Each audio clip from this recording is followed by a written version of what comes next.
I'm going to read a page-ish from The White Man's Inheritance that I think is important to share right now. Our abnormally and uniquely racial history has been characterized by dualistic, antithetical conflicts.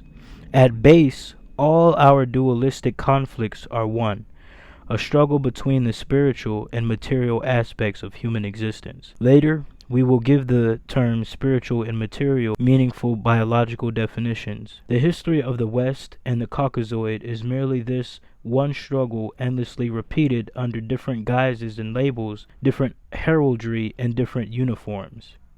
We fought over the spiritual or material nature of Christ. The Church has endlessly fought the Gnosis. The Christians fought the Cathars. Science fought religion. Protestants fought Catholicism. The Allies fought the Nazis. The free world fights communism, yet Caucasoid history is illuminated by pyres on which the losers, the heretics, rife. Yet, considering that we will discover that all this violence is merely symptomatic of our psychological inadequacy in dealing with an easily understood and rather mundane biological fact, all the pyres stand revealed as monstrous vanity. Since human existence is a paradox in biological terms, Western philosophy is inadequate because Western man cannot cope with paradoxes. The weakness is revealed at all levels of our thought. This weakness is alienation, either from one truth of the paradox or the other. We have to separate things.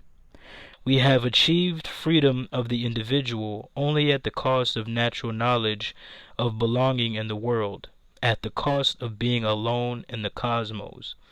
Democracy is a form of government that assumes distrust on the part of the governed, dishonesty on the part of the governed. Our checks and balances presuppose no trusting or fitting relationship between leaders and followers, no mutually beneficial pact. And before we become so enthusiastic about exporting democracy to those yet without it, we might pause to consider that it has never been a form of government comparable in longevity to monarchy. Even specifically, Western populations have shown a decided penchant for preferring the personal bond of feudalism to the inherent distrust implied by democratic checks and balances. The innate dignity or worth of an alienated individual to himself, to his society, or to his environment is questionable at best.